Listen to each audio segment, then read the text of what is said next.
Urban League, we're always grateful to work with good friend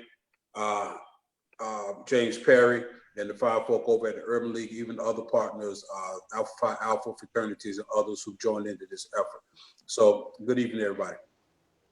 We want to recognize Alan Younger, who who's joined as a participant.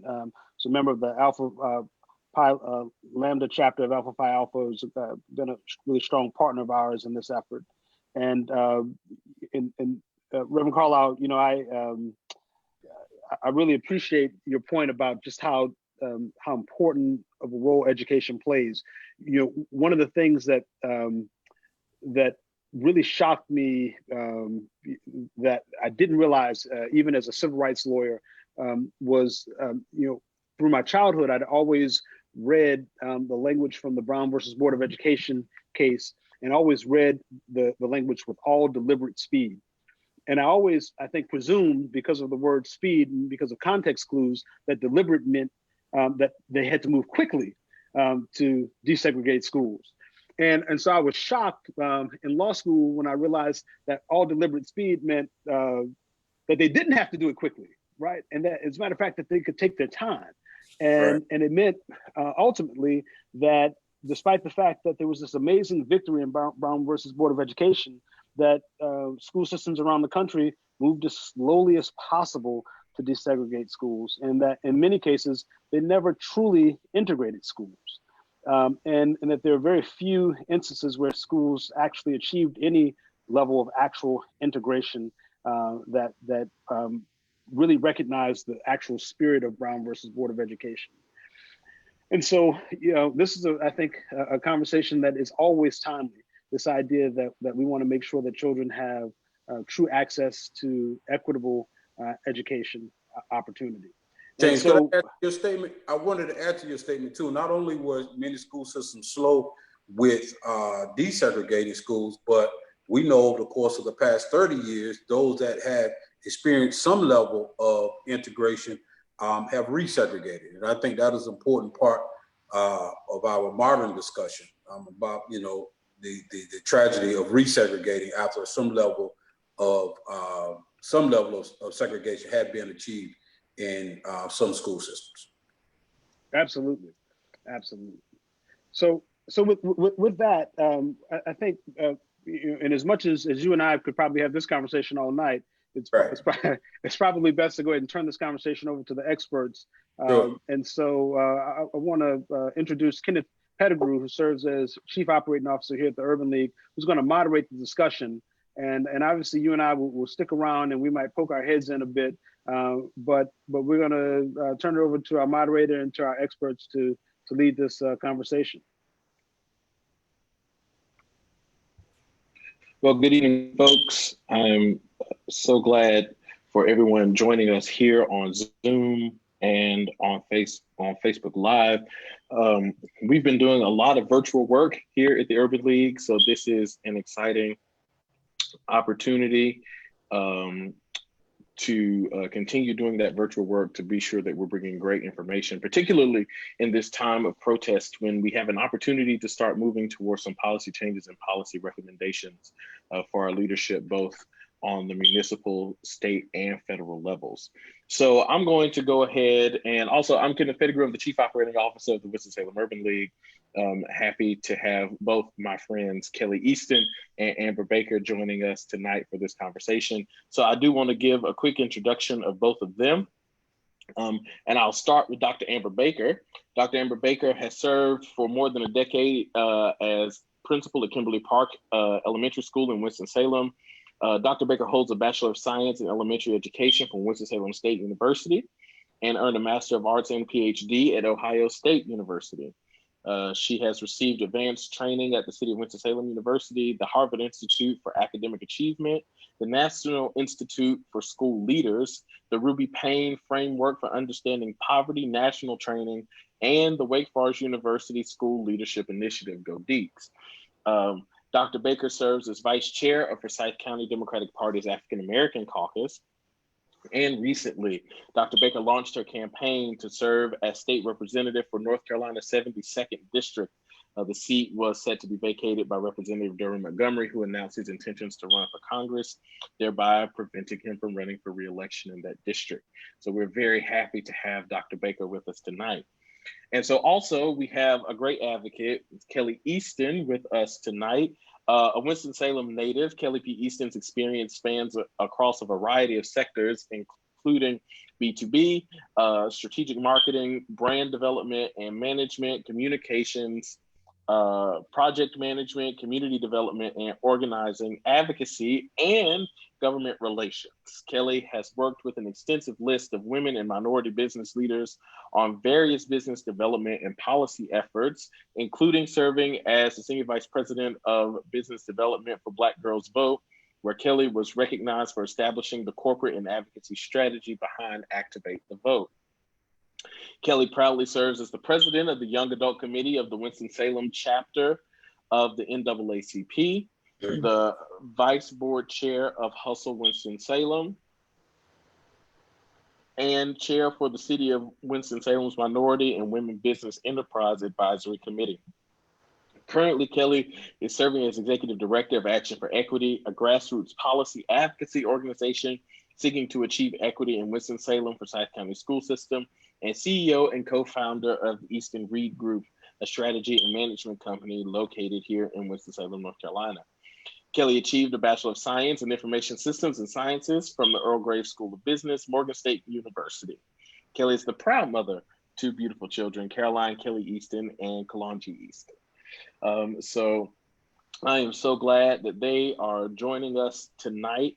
As we have in this time of the coronavirus and COVID-19, it has always been my tradition just to simply pause and ask our panelists, how y'all doing? This has been a crazy time for all of us. So we'll start with Dr. Baker. Just how you doing, just real quickly?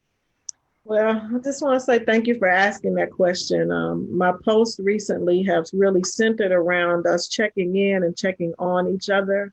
We're dealing with a lot.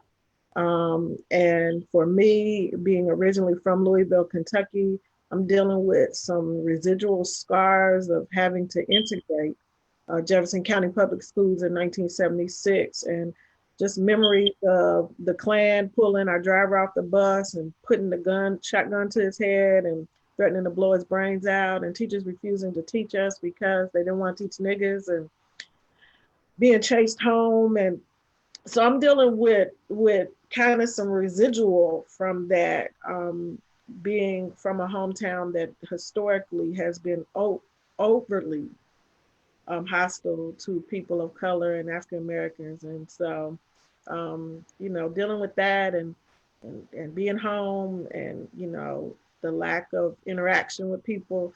But I'm a trooper. So we check in, we check on, and, we keep moving forward because the fight is still raging and it still needs warriors to gird up to battle. And I just want to thank you for allowing me to participate. And I just kind of need to put this disclaimer out there as well. I am still affiliated with the school system. So the views that I speak tonight and present tonight are my own views, and speaking as an individual and not as a representative of the school system. And I'm exercising my right, my First Amendment right to exercise my own free thoughts based on what I feel about the issues we're going to discuss tonight. And so just felt like I needed to say that because I didn't want to cause any confusion or problems by the views that may differ or divert from what the district says.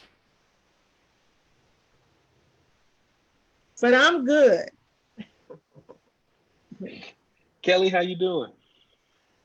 Yes, overall, I'm doing well, and my heart just goes out to you, Dr. Baker. Just listening to what you shared, I'm really just reflecting on those who have gone through similar times as the one that we're in now, or just been part of the struggle for just so long. And And now this generation is here to, trying to figure out where to pick up and to continue to push on. But we are in some very interesting times. There's a lot going on. It seems like everything is going on all at once. But even with that being said, I believe that there's opportunity. There is a silver lining because as I've just mentioned in previous conversations, something is definitely breaking in America. And so as one thing breaks, it provides an opportunity to bring forth something new. And that's why I'm honored to be a part of this conversation to discuss what something new could look like for our community.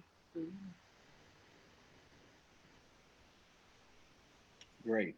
So I'm a very conversational moderator. So we have some questions we're definitely going to ask, but I may follow up to those questions based on something you or a fellow panelist may say, so that we can gain some additional clarity, or if it's an interesting point that we need to explore a little bit. So with that, I definitely want to go ahead and move into our questions. And our first one, because we're talking about a time where we are in protests and looking to move towards policy, and we realize that we do not protest unless there is an issue at hand. And when it comes to educational advocacy, there begs the question then. So for both of you, and I'll ask Dr. Baker to answer first, can you give us an overview of what you see as educational disparities in the Winston-Salem-Forsyth County school system? Okay, so I take a little bit of a different approach about protest versus insurgency. I think protesting is ongoing. It's the things that you don't see. It's the pushing behind the scenes. It's the challenging of people who are in a position to make change. I think what we're seeing now is insurgency. When you are not able to see the level of growth or progression, then what you get is insurgency. So I think that behind the scenes, like Sister Kelly and myself and others within the city, I mean, that's the protest to me. And I think challenging the status quo, both within and outside of the systems that exist, is our obligation. And so I would say right now, our biggest disparity that exists is how do we now begin to reinvent an educational system that will meet the needs of students. And I say, and have said for quite a few years now, is that when we say public education is failing our children, I said it's not failing our children. It was never designed to educate children of color. So it is doing exactly what it was designed to do, which was to educate elite white males. So we've got to begin to think differently about how we go about educating children and creating an educational system that's based on the needs of 21st century. We're no longer an agrarian society, yet our school day and our school year is still based on seed time and harvest time. We are no longer educating children to go and to work into the factories and to do assembly work, yet we still function within our buildings as if we're doing that. So I think the number one thing is understanding what the needs are and what is it that we're educating and preparing our children to do upon graduation. And I think that it has to really look very differently now, and that contrary to popular belief, we have to take a holistic approach to what education is looking like now. So beyond just having teachers in the classroom and guidance counselors, which a high school student said to me, I was dealing with some issues and I went to see the counselor and she told me she couldn't help me. And this child was crying out for help. So guidance counselors are important, but mental health counselors are important now, and teaching our staff how to deal holistically with the challenges that many of our students are dealing with. So understanding what the needs are and how do we go about that piece? And then we can't necessarily regulate people's beliefs and ideologies, but we can regulate their performance and how they interact with students, and making sure that we're holding people accountable. And it's not until there is something attached to their behaviors that we see either a changed behavior or a suppressed behavior. So that's what I would say. Kelly? Yes. Oh man. So I definitely agree with Dr. Amber Baker. Yeah, we have to take a holistic approach. And that's the one thing that Action for Equity, that's what we're focusing on. At one point, we went into this work understanding that community schools, community-based schools would be a great way that we can begin to integrate approaches and resources that could really focus on providing a whole child education. But then after COVID-19 hit, again, just providing an opportunity for us to sit back and look at what's taking place. And between that, and then definitely with the current rebellions taking place throughout the world, rather, not even just the nation, but throughout the world, then there's an opportunity to really push for something radical, because that's what people are asking for, something radical, something that is going to essentially begin to address the roots of the issues. And so, you know, when we're looking at disparities, I think that it's important to understand the system that understand the education system, and then how it connects with every other system. And so by providing a whole child education, then we are affording, we're affording the children and their families to begin to get the resources they need in a more holistic measure.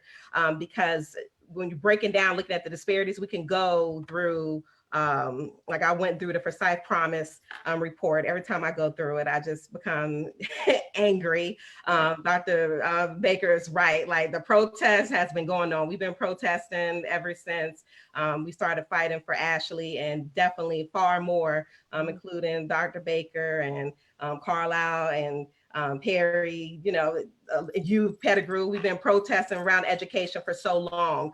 The disparities continue to grow worse. Every single score that we were all upset about and enraged with last year, they have dropped percentage points this year. So we're continuing to see a decline. We're continuing to see a decline across the board. So I can't, it's no need to even go through it. There's disparities in every category dealing with Black children, with the exception of, which is very interesting, the 4-year high school graduation rate, which is 85% versus 91%. So even though, the everything is declining, we somehow seem to be increasing the graduation rate, which speaks to what Dr. Baker mentioned in terms of what's going to happen after children graduate from school.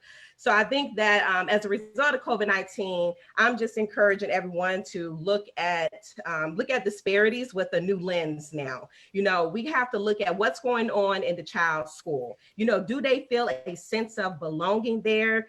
When we had conversations with parents, myself and Valerie Glass with Triad Restorative Justice, we have come together to partner, but we want to get an understanding of just safety at a basic level. And one of the things that the parents shared, and I as a parent definitely shared the sentiment, is that, we want schools should be a place, like a home away from home. Community. That's where our children, they spend so much of their life there. They should feel a sense of belonging. But, I hear from parents all the time about the relationships, and oftentimes, just some of the negative things that goes on in some of our schools. And so it's like, well, what is the relationship between the teacher and the student, and then the teacher and the parent, and then the teacher and the principal, so those relationships, we have to go back and start focusing on relationships, and especially within the schools. And then we got to look at what's going on in the child's community. You know, we know that, I mean, everyone wants to talk about all the violence that's taking place, and we should, because we should be addressing the violence that's taking place in our communities, especially when it's among our youth who are being murdered the most, are witnessing murders the most, and are also, you know, are becoming murderers the most in our communities. But why is that? It was not always this way. And so when it comes to providing the resources we need, we have to look, what type of resources do our community need, and how are we investing in those resources? We did not always have the issues that we're facing now. So I would encourage everyone to start taking a look at the budgets and seeing, what are we investing in? Are we investing in our communities? Are we investing in our children in the communities? What's going on with our recreation centers? What's going on with youth programs? How are we spending money to cultivate our communities? And then what's going on in the child's life? We have to really take into account all of these disparities, and especially now considering the times that we're in. And I think now more than ever, we have to look at the social, emotional state, you know, of our children, and not only of our children, but of their families. So we're going to have to do something a lot more radical than providing one-off literacy programs. And, you know, we're going to have to do more. And so to address the disparities. And part of that is too, Sister Kelly, I would say for social emotional learning is to understand exactly what that means. Yes. We can't just, you know, use that, as we've been doing, as just another buzzword. That's and right. Understanding that when you truly engage in social emotional learning, that you're going to cause people to be uncomfortable because you're challenging some of their fundamental beliefs based on their experiences. And so I like to tell people that I didn't grow up poor. You know, I grew up very middle class. My parents were working blue collar workers, right? But because of some decisions that my parents made in my youth, I experienced homelessness at a young age. I experienced childhood hunger. I experienced a lot of what our children are dealing with now as children. And in my adult life, I came to understand what it meant with being educated at Howard University to be on welfare, to be underemployed, to work 2 and 3 jobs, to experience homelessness with my child, to experience addiction.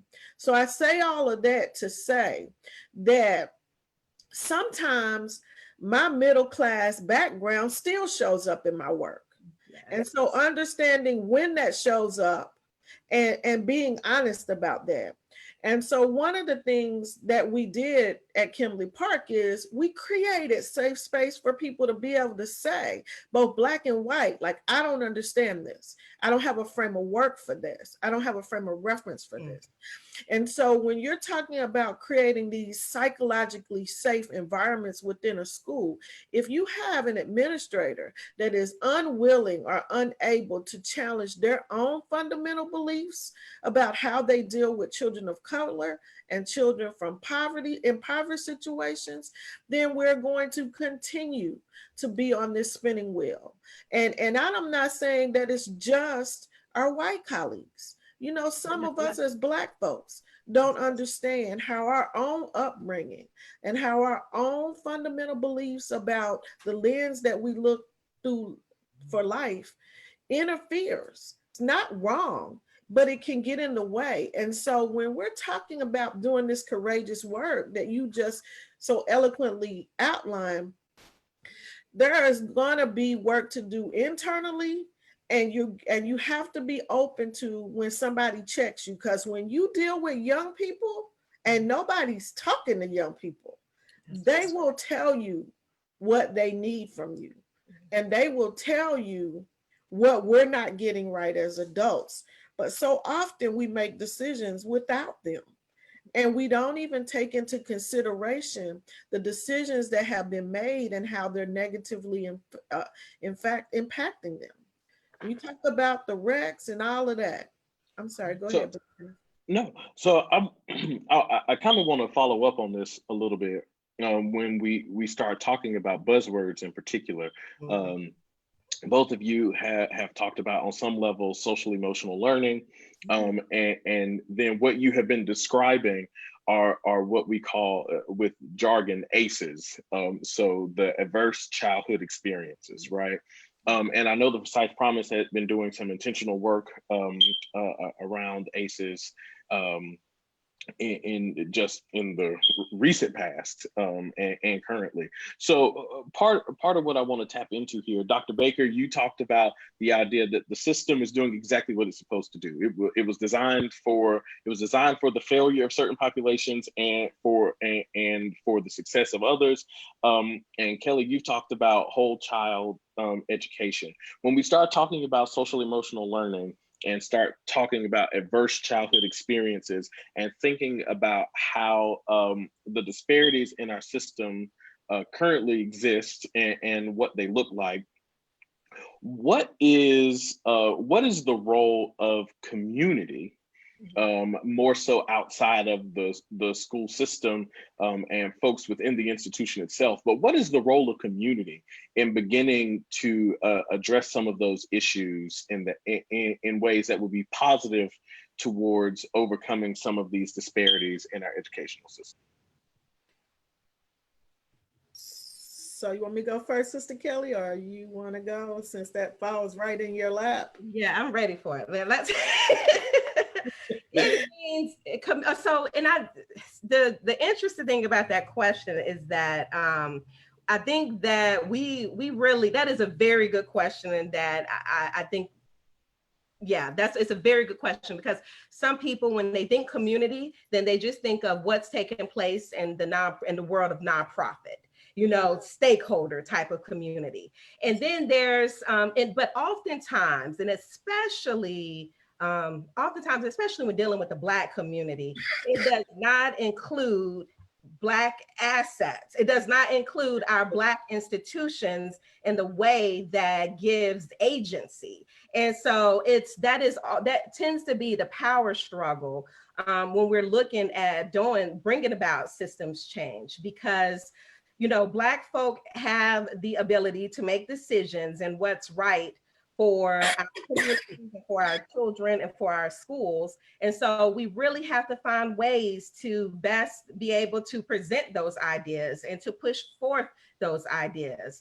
I think that is very important. And so, we have to find a way to be able to and make sure that we are developing community in a more inclusive manner, where everyone has a role to play, everyone has responsibility to play, and that goes for churches, but then it also goes for neighbors.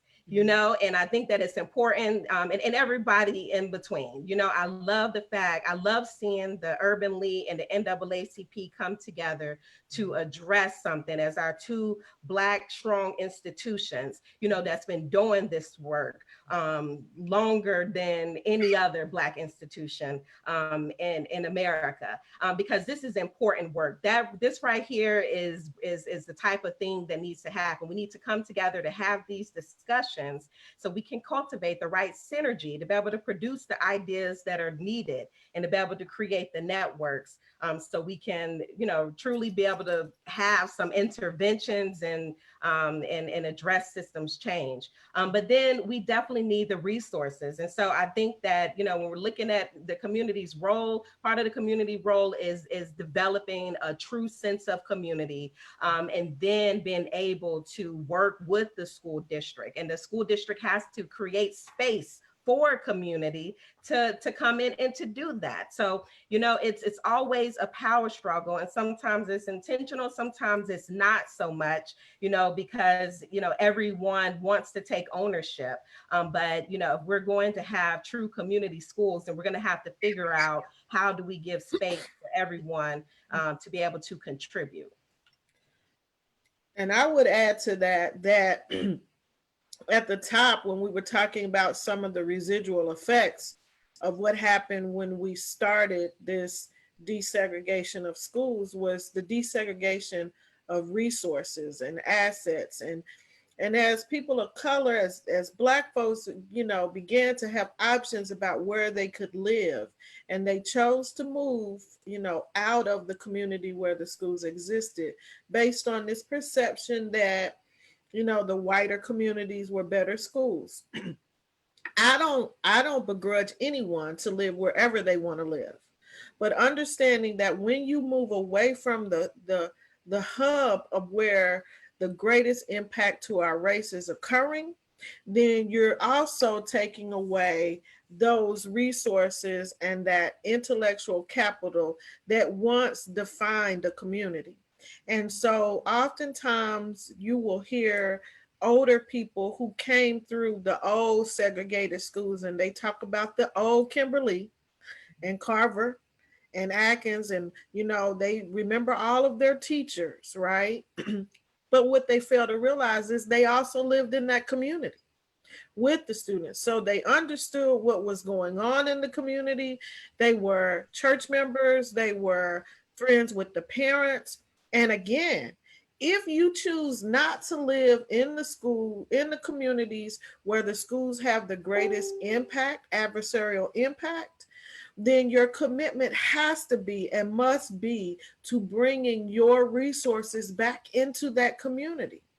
And understanding this, I'm dealing with this in my own family. I just had this conversation with my daughter yesterday. My soon to be 13-year-old, articulate, charismatic, brilliant grandson who is in the 99th percentile in math and the 97th percentile in science is systematically being broken in a predominantly white middle school in Charlotte because they don't know what to do with him as a student of color. Now, if he was a white male, no problem. We'll move heaven and earth, right?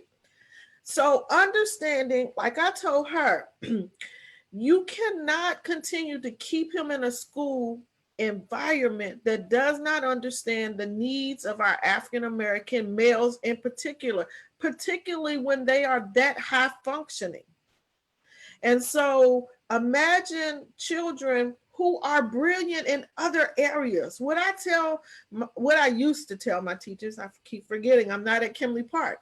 You need to go home with your kids.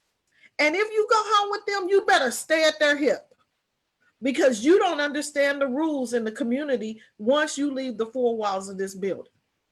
So there is a place for Day Day and there is a place for Daquan. And here we're raising and training up Daquan. But when he walks out that door, Day Day has a place too. And so if we don't understand that, because our middle class background wants to judge Day Day, we're going to continually inadvertently contribute to the children being destroyed. And so we've got to understand that as this sense of community is being developed, because I tell people I have a foot in Cleveland and a foot in Clemens, my message doesn't change, my delivery may change. We were able to do a lot of what we were able to do at Kimberly Park because we built this sense of community with an understanding that if you're going to partner with us, here's some things you're going to have to agree. Our social contract consisted of people understanding that. And I think as we build this community, it doesn't have to be physically based on locale, but it does have to be based on some cultural understanding of what you're bringing to the table. You're not rescuing anybody. You're not saving anybody. This is not the space where you're going to be able to engage in working out your own guilt about your existence. You are simply coming in and partnering with people who are already full of pride, who already want the best for themselves and their children and their families, who just need somebody to help them to navigate systems in order for their lives to get a little better. Yeah, and can I just add to that too? So I agree with, everything that Dr. Amber shared. And I think that, if we're really going to move forward as a community, it's going to require relationship. Yeah. And I think that, for so long we have been transactional, in the way that we talk about community, especially when it comes to addressing systems. But we have to get back to what is some more humane, and especially during this hour where it seems like things are where it seems like we're not, there's a wrestling between, what's right and what's wrong and what's needed and, what we need to continue and what we need to kill. But again, I just think that it's important for us to just go back to the fact that, we're human and we really need relationships in order to bring about any type of sustainable change. And I think that also goes into the fact that when we're looking at how schools are assessed as failing or non-failing schools, and I told people Kimberly Park has met or exceeded growth every year that I've been there, except for the year when I had some personal issues going on. And I understood as the leader, if the leader is not healthy, then it affects the school. But if you just looked at the percent of children that were proficient according to a standardized test, then yes, we were failing school. However, if you walked inside the walls of our school and learned that we were a triage center, to be predominantly male, African-American male, and to be 100% minority, and we had children from 19 different schools within the district, and we weren't a district-wide magnet, but our parents were bringing their kids on the bus and in a taxi. And you say, why? Because they understood that the network was saying, look, you need to take your boy over to Kimberly, man. My baby's doing good over there. And so what we were doing was bandaging and healing and restoring children and giving them this sense of pride and helping them to understand that you're smart and you're brilliant and you're beautiful and you're going to go on to do great things. And when they left us, they go to middle school and they soar, and high school, and now they're going to college when they didn't think college was possible. So when we only look at one measure to determine whether a school is successful or not, then we're going to continue to fail our children, because you don't understand that it takes both quantitative and qualitative data to assess the effectiveness of schools and what does that look like. And the fact that we have to take and create much with little, without the additional resources that come both from funding and as well as community support. So if you don't understand the role of community in helping you to build a school, and I used to tell people, if you picked Kimberly Park up and put us on the other side of university, we'd be a quaint little day school. But because we're located on this side on Cherry and 25th, then we have to deal with the stigma. And when our white partners would come in, they would say, this school is amazing. Small class sizes, you have a garden, we created this for our children because they deserve that too. So for anybody who doesn't understand that as part of leadership, you can stay on the spinning wheel of what we don't have and what's going on and stay on that wheel of negativity, or to say, how do I get what my babies need in this building? And how do I become a champion and an advocate for the story that needs to be told that doesn't show up in the data every year? And so that's one of the reasons I wanted to run, because we continue to use that single measure as whether or not a school is effective or not. And you have your principals of color in your hardest schools doing the hardest work for the longest period of time. Yet, we're the ones that are demonized and vilified the most because of the work that we're doing.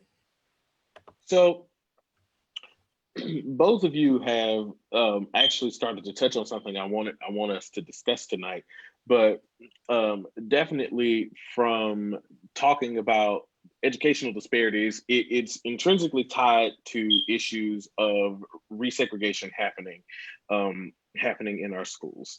And in particular, oftentimes there is a conversation about the fact that we call it resegregation, but it masquerades euphemistically as school choice in many circles. And so we have to really talk about that and talk about it well.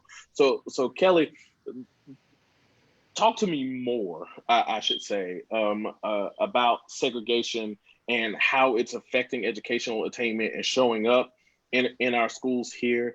And then I would be interested hearing from both of you in your answers about what is an actual policy change that could be made to start moving the needle on segregation, and not just educational policy, but also other policies that directly affect neighborhoods, and particularly around building community schools and things of that nature.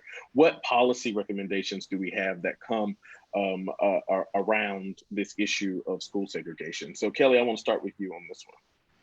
Yeah, so I think so when we're dealing with segregation, I mean the impact of it, and Dr. Baker, just shared it in terms of I mean just the resources, the draining of resources. So we know that I mean, and it shows up in so many different ways. One particular way is just the PTA, which is, provides just a bank of resources that are needed for children, for children and and the teachers and the families just overall. So it's just like when you look at schools in the predominantly white neighborhoods or neighborhoods that are fully resourced, then what you'll find is that you can have PTA's budgets, upwards of $100,000. So what does that look like for a school to have a $100,000 PTA budget? It looks like that those children pretty much are going to be able to receive everything that they need, and especially things that the school district may not necessarily provide the resources for.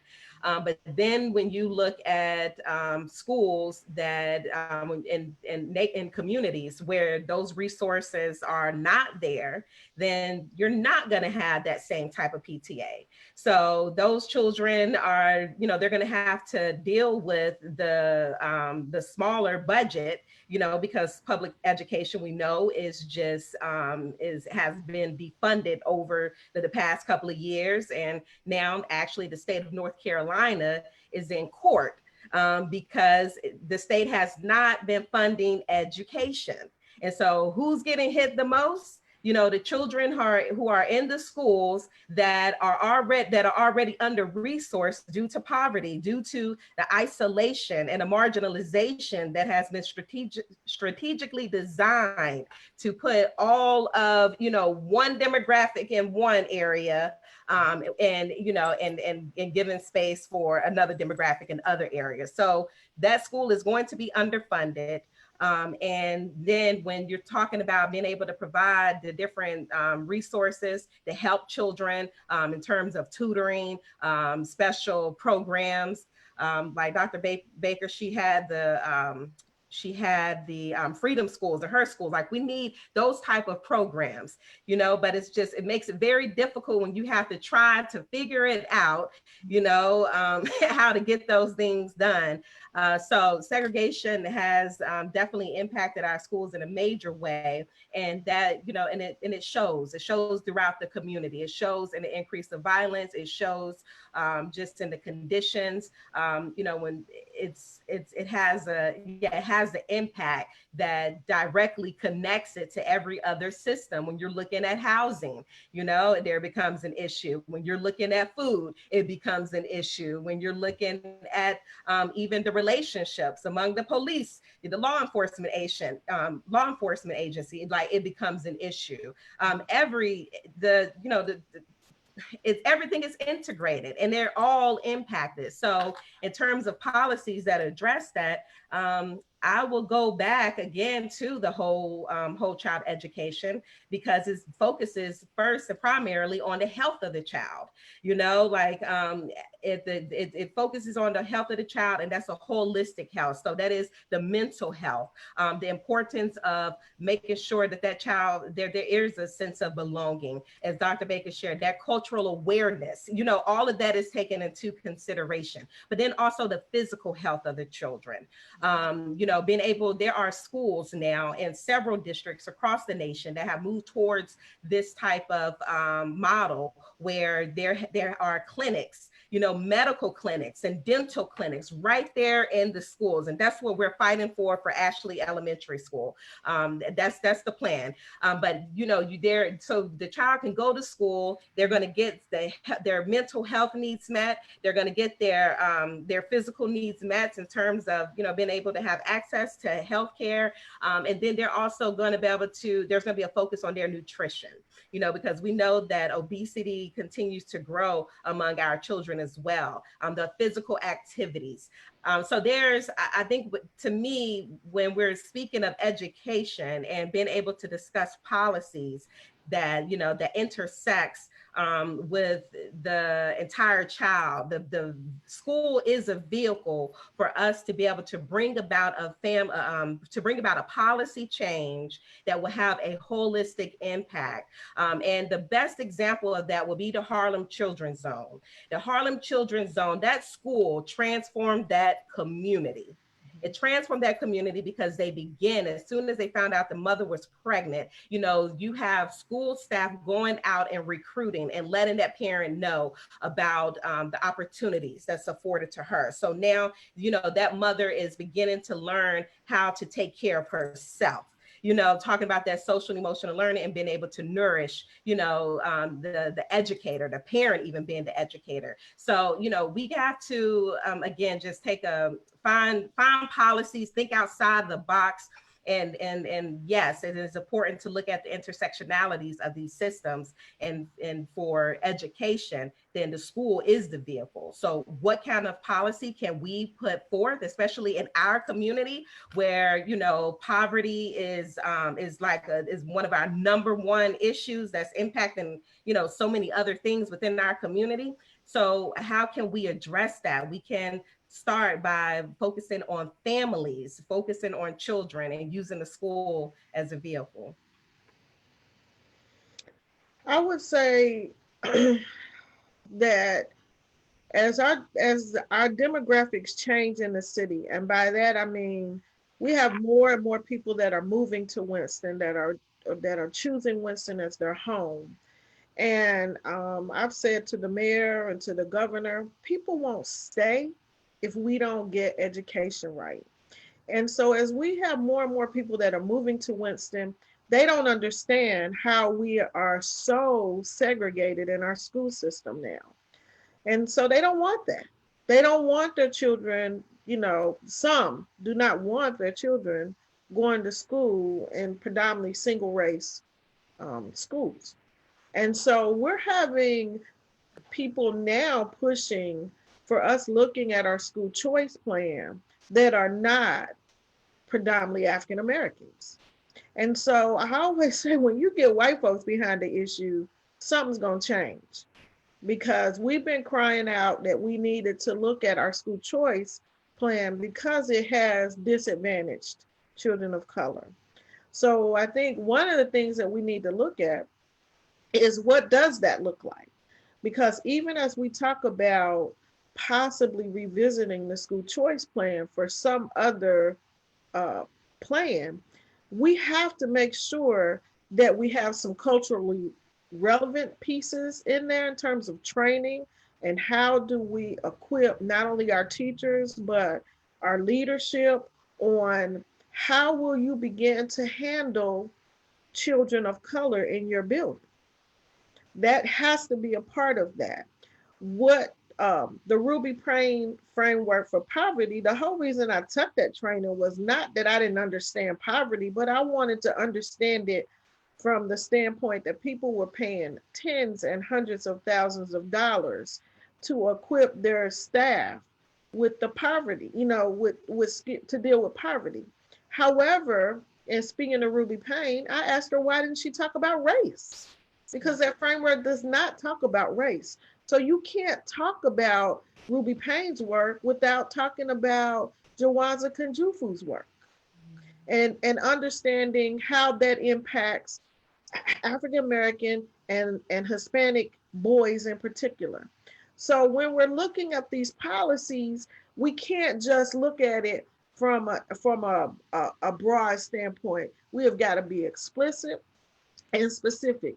We can't look at it. Educational is only one prong of that. As Sister Kelly said, we've got to have affordable quality housing, and we've got to have vehicles in place where parents can again begin to uplift themselves out of poverty through gainful employment.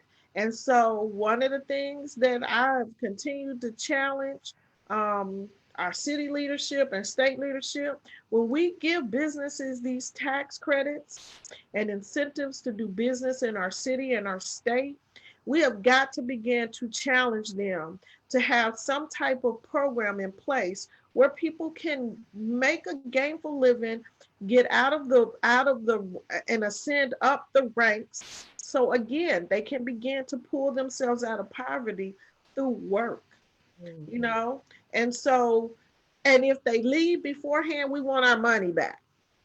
You don't get to take our money and roll up out of here.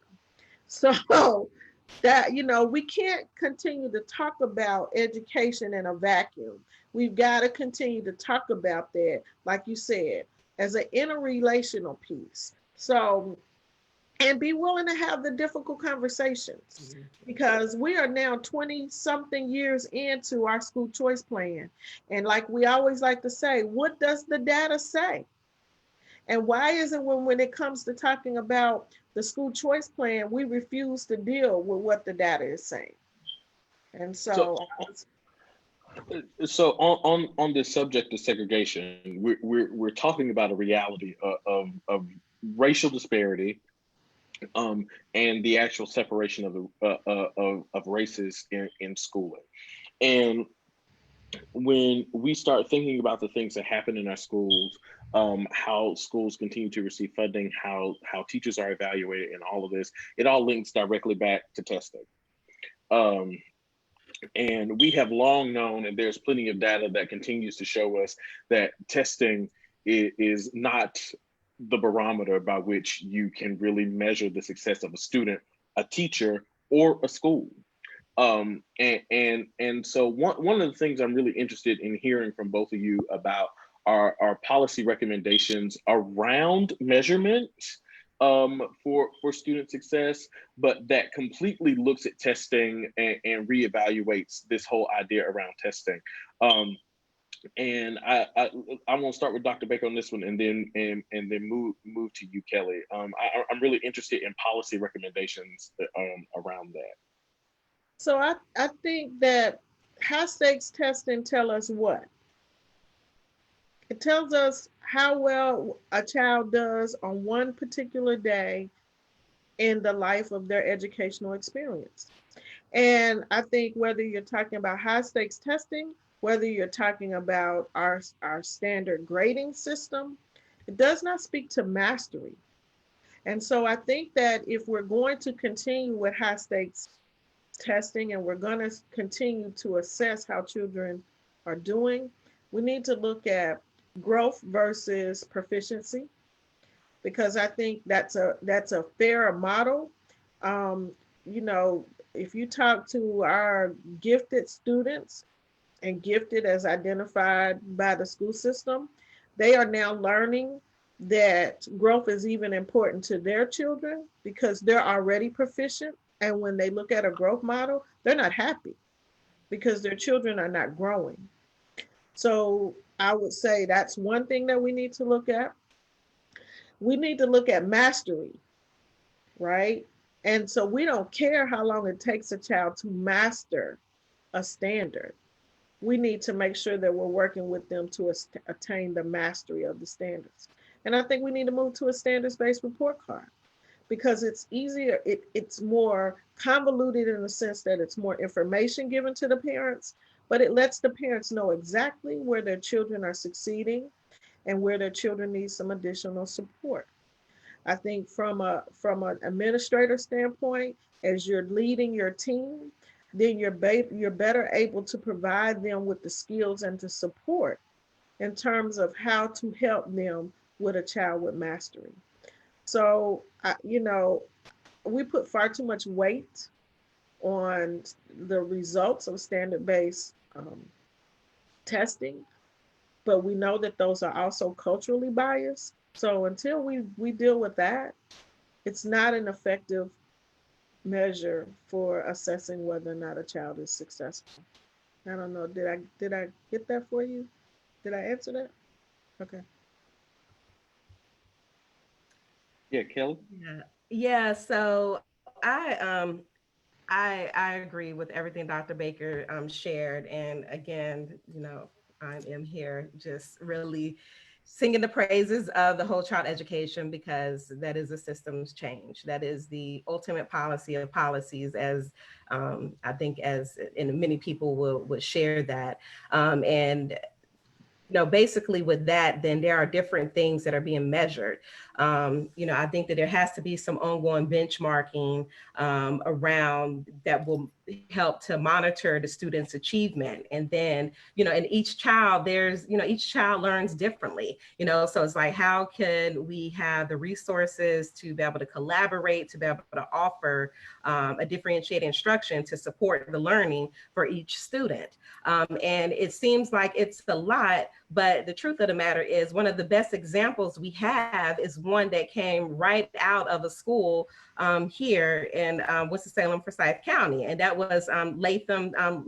It was the Latham School, and the Latham Diggs, I believe, was the name of it. And so, there's a whole paper out, a whole report that focuses on the Latham way, and there's just so much that happened just within one school year, when the principal had the ability to focus on what was needed in order to transform the schools. And we begin to see the achievement gap close, but he was not focusing on testing. He was really, he came with a transformation model, utilizing community resources, just linking back to a question you asked earlier, like, how can the community participate? He brought in Omega Psi Phi, the fraternity. They came in and sat with children to read with them, and to be able to mentor them in that process, and not there just solely on discipline. And we got to be careful of bringing Black men into schools to be able to provide some type of discipline figure, but to be there to be able to help to mentor and to be able to provide support and encourage. But that is, like I said, he was not focusing on testing. As a matter of fact, from my understanding, and Dr. Baker, maybe you can, speak to this better, is my understanding that he didn't even really do any testing until he did a pre-testing, and then I want to say the end of year testing. But the focus was growing the child, in the areas that he felt needed special attention to, and it was extremely impactful. So I agree, we need to move away from this high stakes testing, and just really focus on educating the whole child. When the child feels comfortable in the school, then the child is going to open up. The child is going to, when the child feels as though, they're in a place where they felt belonged and welcome, and they feel that, that they are appreciated, for who they are and what they bring to the table, then that child is going to be able to thrive, let his or her guard down. And, we really, so I will say that there are several things that we should measure, and just, test scores alone is definitely not the primary way that we can ensure our children are being educated. And we have to make sure that we're equipping our teachers. You know, I say a lot of what gets talked about in education gets hung on the shoulders of teachers. Mm-hmm. And you won't find a more dedicated, a more hardworking group of individuals who want the best for children, by and far. And so a lot of times they're doing the best they know how with what they've been given to work with. And, we throw things at them time and time again. With COVID, I mean, they ramped up very quickly and did the best they could with what they had. And the strengths and weaknesses of the individuals vary depending on how strong they were with learning, e-learning. Well, we know that COVID is here. It's going to be here. And this is a very specific instance. But what are we doing now to prepare teachers for that next piece? And so it could be COVID. It could be dealing with the fact that I think about a teacher that when I came to Kimberly Park 12 years ago, loved the school, was committed to doing right by the children, but didn't have the skill set when it came to dealing with African American males, but was open to learning. And now she's knocking it out the box. But we had to do a lot of work with her individual needs. So we've got to make sure that in the end, it trickles down from the top. We see that now in America. A lot of what we're dealing with is trickling down from the leadership in our country. So if we don't adequately prepare the administrators who are leading these schools and giving them the skill set and holding them accountable, I don't know if Dr. Nash is on the call or not, but we love Standard 2. We love Standard 2 for the teachers. We love Standard 2 for the administrators. And Standard 2 deals with diversity. And what does that look like? And how do we move people from merely being proficient to being accomplished? Yes. Yes. Right? So we've got to do the work, and we have to be willing to say, if we don't have the skill set within the district, then what does that look like? And how do we leverage the people in the district that have the skill set? It doesn't necessarily mean you pull them out of the building, but we shouldn't be paying tens and hundreds of thousands of dollars for outside consultants to come in and give us this canned presentation about what we should be doing in our district. We have people that have the skill set. When I worked in St. Paul, and Minneapolis was the first school that I saw that had those community supports that you were talking about, Sister Kelly, in place. The daycare, the healthcare. At the charter school I ran, we had community offices. So we had a place where our parents could come and meet their parole officer. We had social services that came in one day a week, parents, because they trusted us. So when you're talking about, again, reform, it's got to be totally different than anything that we're doing. And we can't continue to do it in a vacuum because we're underfunded. So we've got to begin to leverage those community resources. And that's a roundabout response to the reform piece, Yep. But it is the crux of the work. So with all that we have discussed, we've covered a full gamut of things, and we've heard some clear reform recommendations and policy recommendations.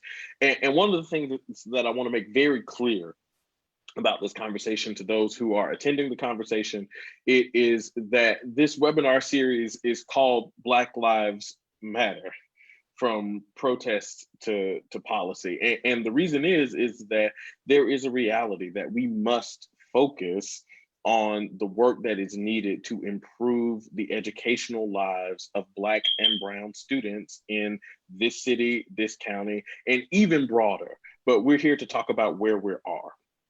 And one of the things is that what both of you have pointed us towards is that we have to face some brutal facts about our educational system and about the supports for families that exists here, which means that everyone, not just the school system, actually has to step up in order to begin making education actually functional for students in this county, particularly Black students in this county. So we're looking at a real opportunity to do some real policy change and to present some policies that very easily may not even have been heard 30 days ago. And so to wrap up, right before, I want to bring on a special guest right after this. So in 1 minute apiece to wrap up here, I would love to hear just what your 3 top priorities for educational policy educational policy are in this immediate time or in the coming future would be. I'll start with Sister Kelly here, and then we'll move to you, Dr. Baker, to close us out on this one. Okay, so basically a whole child approach to education, which is defined by policies, practices, and relationships that ensure each child in each school in each community is healthy, safe, engaged, supported, and challenged. So that right there is my top priority, is to continue to push that. I'm thankful for those who have come alongside or who have even reached back in some ways to agree to help move this thing forward. Besides that, getting a new school built. So I definitely just recognize and just am very grateful for the moves that the Winston-Salem Forsyth County School District just made in terms of purchasing the land in order to build a new Ashley. We got started in this work. We said action for Ashley, not another brick, not another bond. I know that, we are experiencing some challenging times, but we need to go back. We need to reflect on what has historically been done, the decisions that have been made to get us to the point that we're now having to talk about radical changes to our school, to our education system, just due to the bad decisions that have been made. Let's not perpetuate that. Let's not strengthen those bad decisions and cause further harm to our community. We need to get the new school built so we can begin to transform that entire community. It's going to have a positive impact for everyone. And then lastly is just developing a sense of a true sense of advocacy. It is not a matter of going in and trying to save a child or save a family or fix a child or fix a family, a mother. True advocacy means that you stand in solidarity and that you feel the pain in a way that you can truly be a voice at the table. And so when you have a voice at the table on behalf of, the children, on behalf of your community members, then you're going to show up with that sense of urgency, because true advocacy understands that these are real lives. We're talking about real children who live a full life between the time that they wake up in the morning and by the time they go to bed at night. We're not just talking about numbers. And Black children are not inherently, placed in a position where they cannot learn. They need the resources just like every other child. Give them the resources. Be a voice so they can have the resources.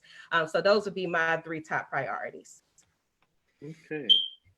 And I would say from a local perspective, continue to look at the policies around how we begin to approach, I won't say resegregating the schools, but how we begin to create equitable schools, and looking at it not necessarily from a racial standpoint, but from an economic standpoint. And saying that we will not have schools that are more than, have more than 85% of their children or 70% of their children on free or reduced lunch. So we're looking at it from a socioeconomic status standpoint versus a race point, because we get into trouble when we look at trying to move our children based on race. I would say from a city standpoint, that we want to continue to advocate policy changes from our city council and from our county commissioners around increasing funding, and from the city council standpoint, creating regulations that do not negatively impact our communities, i.e. we're continuing to penalize our communities of color in terms of levying fines for their property and when they're not up to standard. And I would say from a state standpoint, one of the things, if I'm elected in November, that I'm going to continue to fight for is this whole idea of how we measure effectiveness of schools, and that it can't just be a single measurement. And we also are going to have to create partnerships at the state level that will yield additional funding to help fully fund the schools. And we also need to look at creating policies around how we recruit teachers and continue to keep highly effective teachers and administrators. And right now is the time to be creative about that. And as we think about virtual opportunities in charter schools, how do we begin to partner and create these opportunities for learning environments where students may not necessarily excel in a traditional brick and mortar situation, but could find success in a virtual situation or in a school that has more flexibility in terms of how they meet the needs of students. And do we now give our school districts that opportunity to also have charter school like flexibility? And I think that's one of the things that they're looking at with the restart process. So that's what I would say. Those reforms are at 3 different levels. Well, thank you both for your contributions to this conversation. It has been rich, it has been full. We've covered a lot of different things. One of the things as we begin our wrap-up process, and before I introduce our special guest joining us tonight, is that there are a lot of intersectional dynamics that go into creating an educational system that serves every student, and particularly Black students.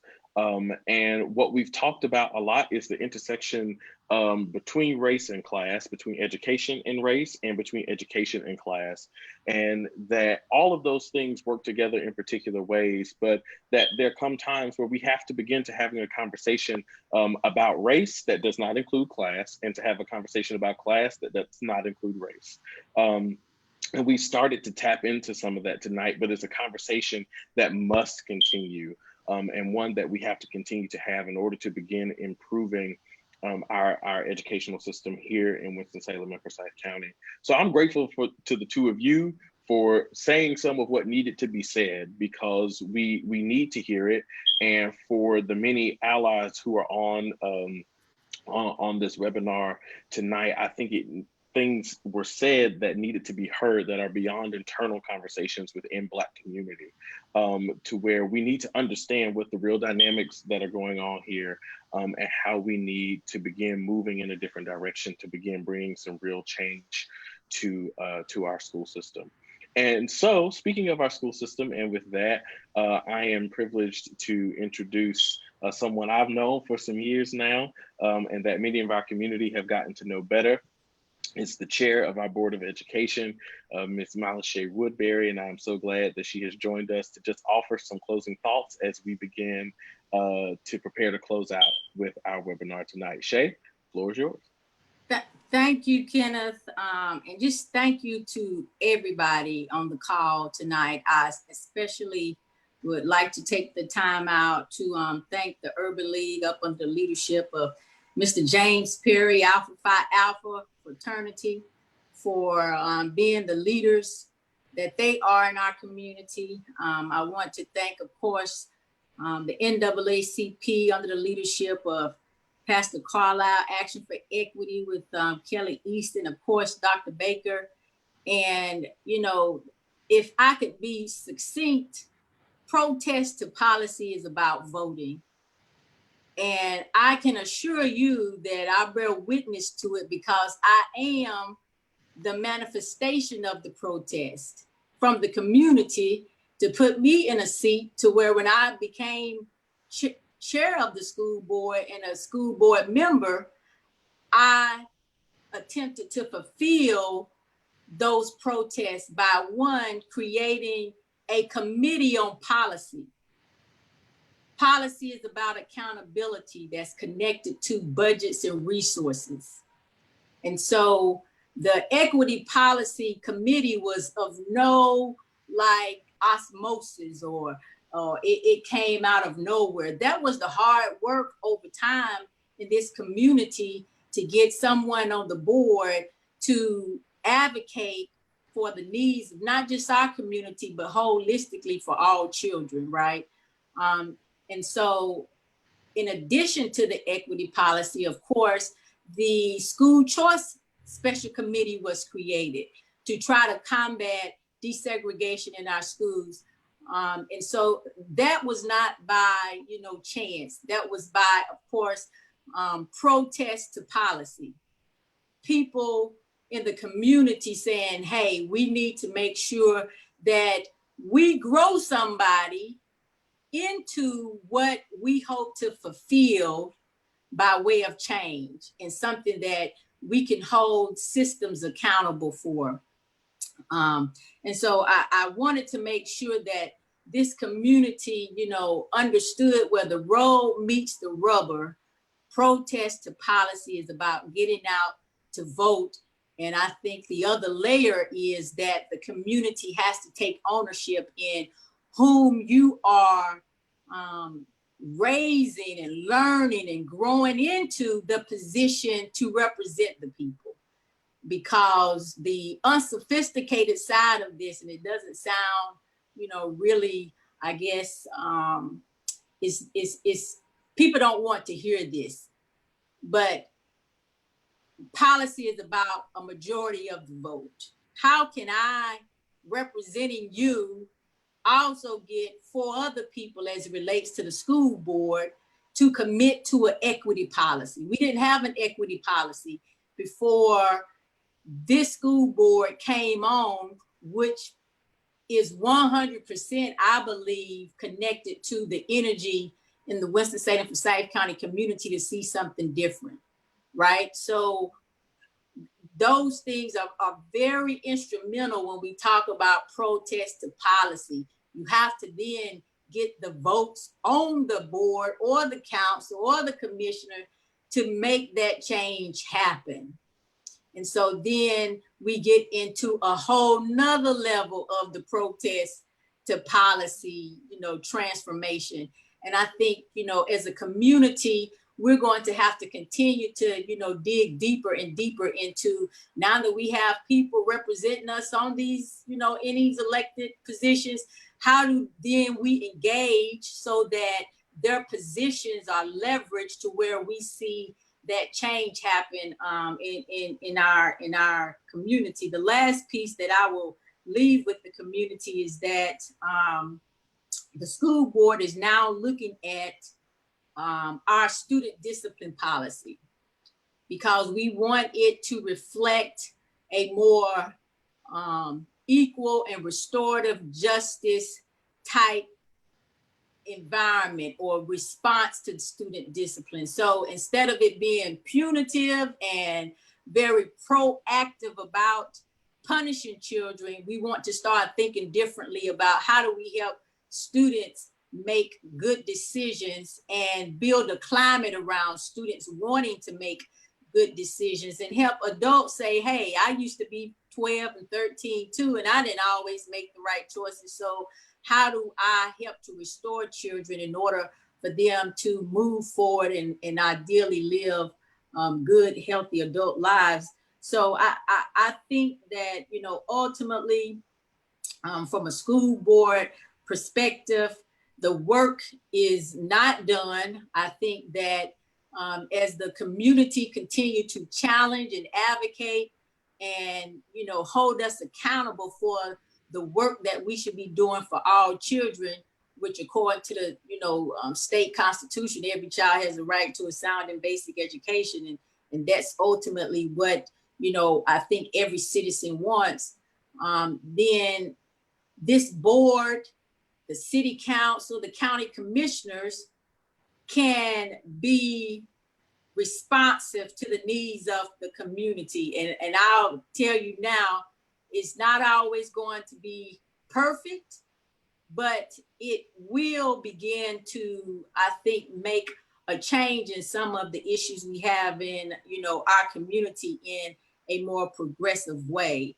And so with that being said, protest to policy, vote, simply vote, and get out and be strong advocates and challengers to a system that you know, as Dr. Baker put, you know, and set the context historically, that the system just not set up and designed for, you know, the things we're after, but we can change it, that's for sure. And I am more than happy to serve as a public servant, I say, but not perfect servant in our community. So I look forward to continuing to work with everybody on this call and everybody in our community. Thank you so much for giving me this opportunity to discuss some of the things we're doing on the school board too, Kenneth.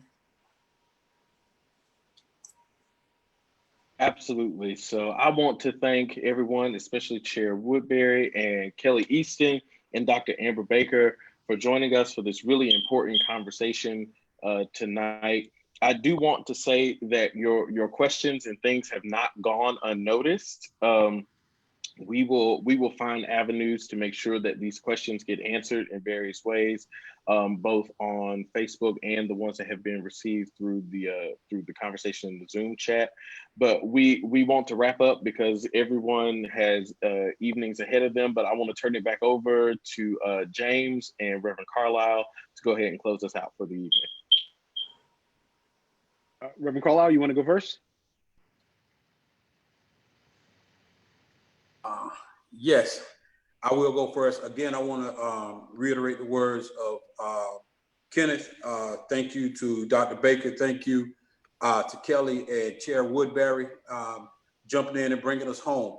A lot of good words tonight. I think I definitely heard some call to action. I think it is time for us just to stay engaged, to stay focused, to continue to push good policy. I will say, action for Ashley.